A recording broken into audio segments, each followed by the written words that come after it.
Hello student, this is Swati Kumari. आज हम लोग कॉमर्स क्लास 11 के बीएसटी सब्जेक्ट के चैप्टर 5 पार्टनरशिप यानी कि साझेदारी चैप्टर के अंतर्गत साझेदारी व्यवसाय के लाभ एवं हानि, merits and demerits of partnership firm पर चर्चा करेंगे। ये इस चैप्टर का हमारा दूसरा वीडियो है। तो आइए हम इस चैप्टर के अंतर्गत देखते हैं कि किसी साझेदारी व्यवसाय में क्या लाभ एवं हानियां पाई जाती हैं।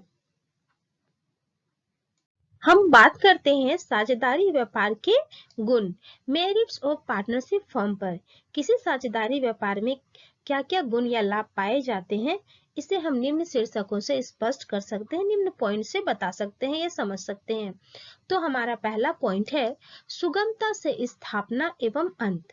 साझेदारी व्यवसाय की स्थापना एवं अंत दोनों सुगमता से होता है, क्योंकि व्यवसाय को स्थापित एवं अंत करने में किसी भी प्रकार की कानूनी या वैधानिक आवश्यकताओं का सामना नहीं करना पड़ता है। साथ ही व्यवसाय की स्थापना में प्रारंभिक व्यय भी कम लगते हैं। कहने का तात्पर्य यह है कि साझेदारी व्यवसाय की जब स्थापना की जाती है तो उस समय साझेदारी व्यवसाय के साझेदार को किसी भी प्रकार की कानूनी या वैधानिक औपचारिकताओं को पूरा नहीं करना पड़ता है और वे जब चाहे दो से अधिक व्यक्ति आपस में समझौता करके किसी भी साझेदारी व्यवसाय को प्रारंभ कर सकते हैं।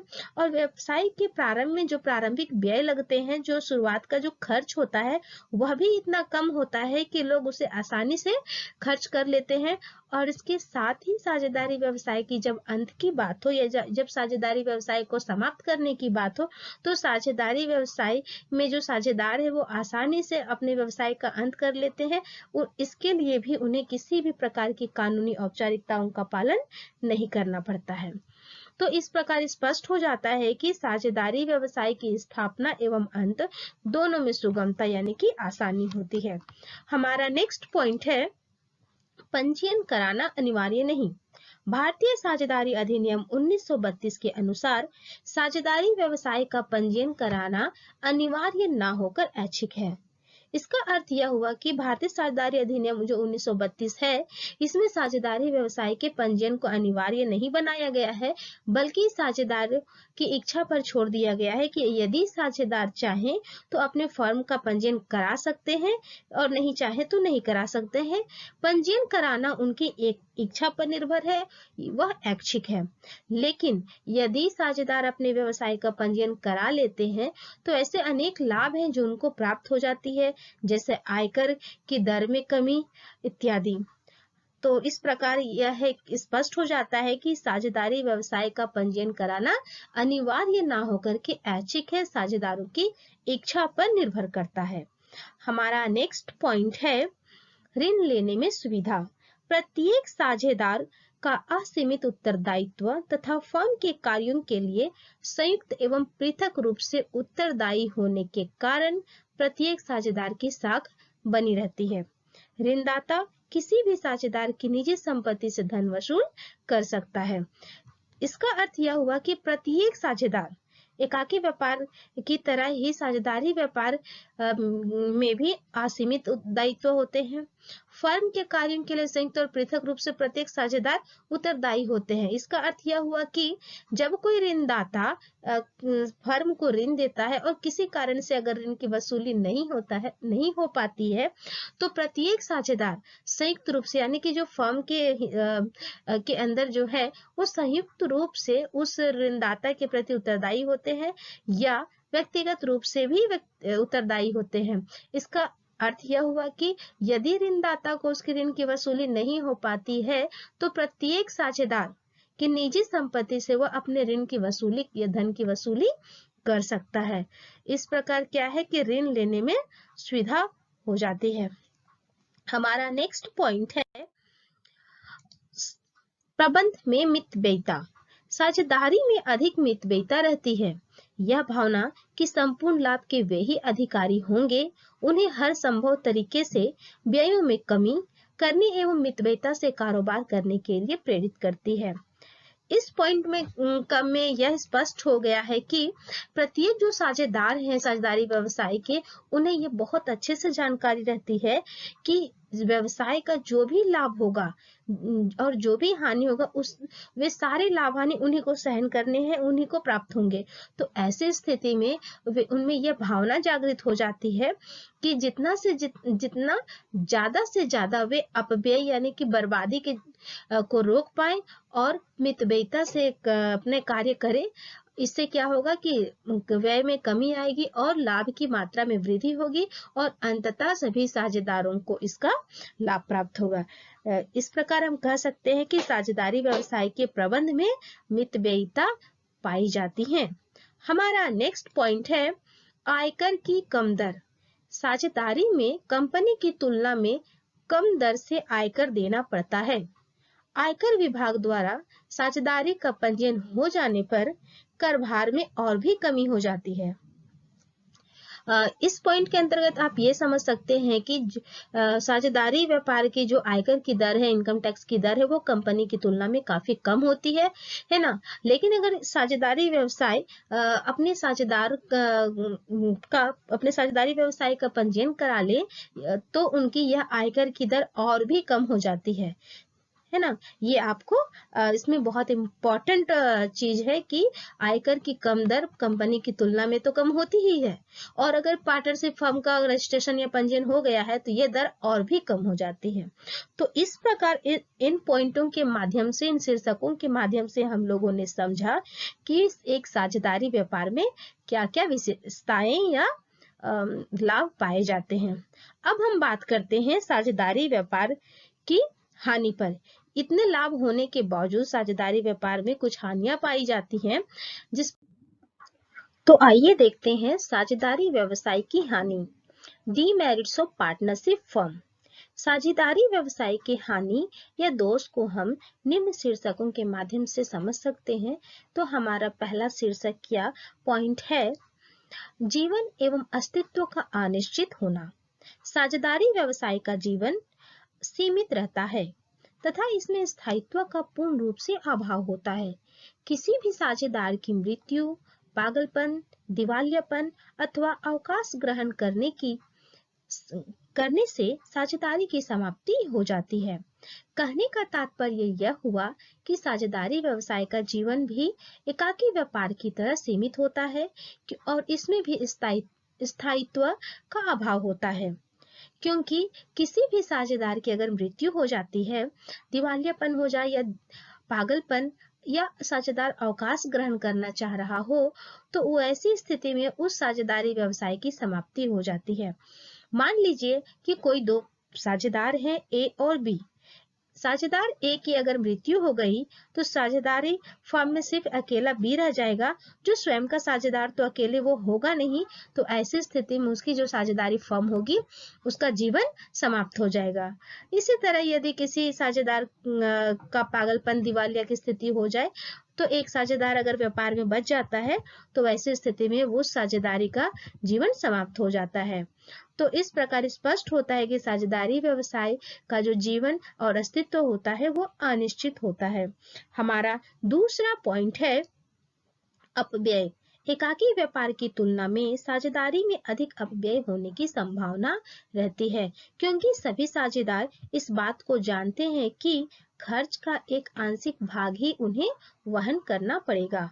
इसका अर्थ यह हुआ कि साझेदारी व्यापार में एकाकी व्यापार से ज्यादा व्यय होता है, और वो इसलिए होता है क्योंकि एकाकी व्यापार का जो भी मालिक होता है, स्वामी होता है, वो अकेला होता है और पूरे व्यापार पर उस एक आदमी का ही नियंत्रण होता है, और वैसी स्थिति में वह अपने अपव्यय को अकेले ही मैनेज करता है और अपव्यय के जो भी कारण होते हैं उसको वह कम करने की पूरी कोशिश करता है। लेकिन अगर साझेदारी व्यापार की बात करें तो कहीं ना कहीं सभी साझेदारों को इस बात को जानते हैं कि जो भी अपव्यय या खर्च होगा उस खर्च का कुछ ही भाग उनको सहन करना पड़ेगा। ऐसी स्थिति में कभी कभी वे अनदेखा कर देते हैं और व्यय को बढ़ा देते हैं या फिर फालतू खर्च कर जाते हैं, क्योंकि वे उन्हें इस बात की जानकारी रहती है कि वो पूरे खर्च को सहन उन्हें अकेले नहीं करना पड़ेगा, बस वे कुछ भाग ही सहन करेंगे। तो ये स्थिति हो जाती है एक साझेदारी व्यापार में और अपव्यय बढ़ता ही चला जाता है। हमारा नेक्स्ट पॉइंट है शीघ्र निर्णय का अभाव। साझेदारी में छोटे से छोटे और बड़े से बड़े सभी कार्यों के लिए सभी साझेदारों का परामर्श आवश्यक है। अतः कभी कभी इस कार्य में इतना अधिक विलंब हो जाता है कि आया हुआ लाभ का अवसर हाथ से निकल जाता है। कहने का मतलब यह हुआ कि साझेदारी व्यापार में जो भी निर्णय लेने होंगे, जो भी डिसीजन लेने होंगे, उसमें सभी साझेदारों की सहमति आवश्यक है। प्रत्येक साझेदार की सहमति के बाद ही यह निर्णय होता है कि उस कार्य को करना है या नहीं करना है। और ये निर्णय लेने में क्रम में या सहमति लेने के क्रम में कभी कभी क्या होता है कि जो लाभ का जो सामने अवसर है वो हाथ से निकल जाता है, क्योंकि हमने उसका निर्णय काफी देर में लिया और उस स्थिति में वो लाभ के अवसर हमारे हाथ से निकल गया। तो ये एक बहुत बड़ी हानि होती है साझेदारी व्यापार की। जब वहां पे निर्णय लेने की जो बात आती है तो उसमें निर्णय शीघ्र नहीं हो पाता है या समय पर नहीं हो पाता है और जो लाभ का अवसर है वो हाथ से चला जाता है। हमारा नेक्स्ट पॉइंट है सदैव संघर्ष और मतभेद की संभावना। साझेदारी में सदैव साझेदारों के बीच संघर्ष एवं मतभेद की संभावना बनी रहती है। कभी कभी तो ये मतभेद इतना ज्यादा हो जाता है कि भयंकर रूप धारण कर लेती है और व्यवसाय का अंत ही हो जाता है। कहने का तात्पर्य यह है कि साझेदारी व्यवसाय विश्वास पर आधारित होता है, क्योंकि जब कोई साझेदार सहमति लेकर किसी व्यवसाय को स्थापित करते हैं तो सभी साझेदारों के बीच विश्वास एवं एक दूसरे के विचारों की सहमति होती है। लेकिन धीरे धीरे व्यवसाय की क्रियाओं के करने के फलस्वरूप उनके विचारों में बदलाव आता है। वे एक दूसरे के विचारों से कभी सहमत नहीं होते हैं और ऐसी स्थिति में उनके मतों में भेद हो जाती है, उनके मत नहीं मिलते हैं और जिसके कारण संघर्ष की स्थिति बन जाती है। तो ये मतभेद या संघर्ष कभी कभी इतना ज्यादा हो जाता है कि वो भयंकर रूप धारण कर लेती है और उसका परिणाम यहाँ तक होता है कि कभी व्यवसाय का अंत भी हो जाता है। तो इस प्रकार हम कह सकते हैं कि साझेदारी व्यवसाय में हमेशा संघर्ष एवं मतभेद की संभावनाएं बनी रहती हैं। हमारा नेक्स्ट पॉइंट है आपसी फूट का परिणाम। आपसी फूट होने की दशा में कोई भी साझेदार व्यवसाय संबंधी गुप्त बातों को अन्य पक्षों के सामने प्रकट कर सकता है। ऐसा करने से व्यवसाय को क्षति पहुंचने की आशंका रहती है। इस संबंध में घर का भेदी लंका ढावे वाली कहावत चरितार्थ हो सकती है। इसके अंतर्गत हम यह समझ सकते हैं कि जब साझेदारी व्यवसाय की स्थापना की जाती है तो उस स्थिति में साझेदार आपस में मेलजोल से रहते हैं, अपनी व्यावसायिक क्रियाओं को सफलतापूर्वक एक दूसरे के सहयोग से पूरा करते हैं। लेकिन जब ये स्थिति व्यवसाय में हो जाए कि साझेदार के में आपस में मनमुटाव हो, उनके बीच फूट हो जाए, तो इसका परिणाम यह भी देखने को मिलता है कि साझेदार अपने व्यवसाय की गुप्त बातों को अन्य पक्षों के सामने बता देते हैं, रख देते हैं, जिससे अन्य पक्ष या बाहरी व्यक्ति या अन्य व्यवसायी उसका फायदा उठाते हैं। वे प्रतियोगिता का सामना आसानी से कर लेते हैं और उनकी व्यावसायिक जो भी योजनाएं होती हैं उनको जानकर उसके अनुसार अपनी योजनाएं बनाकर व्यवसाय को क्षति पहुंचा देते हैं। तो इस संबंध में घर का भेदी लंका ढावे ऐसी कहावत जो है वो चरितार्थ हो जाती है। तो हम समझ सकते हैं कि आपसी फूट होने का भी साझेदारी व्यवसाय में बहुत संभावनाएं हैं और उसका परिणाम हमेशा व्यवसाय को क्षति पहुंचाता है। तो इस प्रकार हम लोगों ने आज साझेदारी व्यवसाय के लाभ एवं हानि दोनों को देखा और लाभ हानि दोनों को देखने के बाद आइए हम बात करते हैं इसके निष्कर्ष पर। निष्कर्ष: साझेदारी के लाभ हानि का अध्ययन करने के बाद हम इस निष्कर्ष पर पहुंचते हैं कि साझेदारी उस दशा में सर्वश्रेष्ठ है जब व्यवसाय का आकार मध्यम श्रेणी का हो। तो इस सेशन में आज हम लोगों ने साझेदारी व्यवसाय के लाभ एवं हानि के बारे में जाना। तो उम्मीद है कि आपको आज का ये सेशन समझ में आ गया होगा। इस सब्जेक्ट के आगे के वीडियो जानकारी के लिए आप प्लीज मेरे चैनल को लाइक, शेयर एंड सब्सक्राइब कीजिए। Thank you for watching my videos.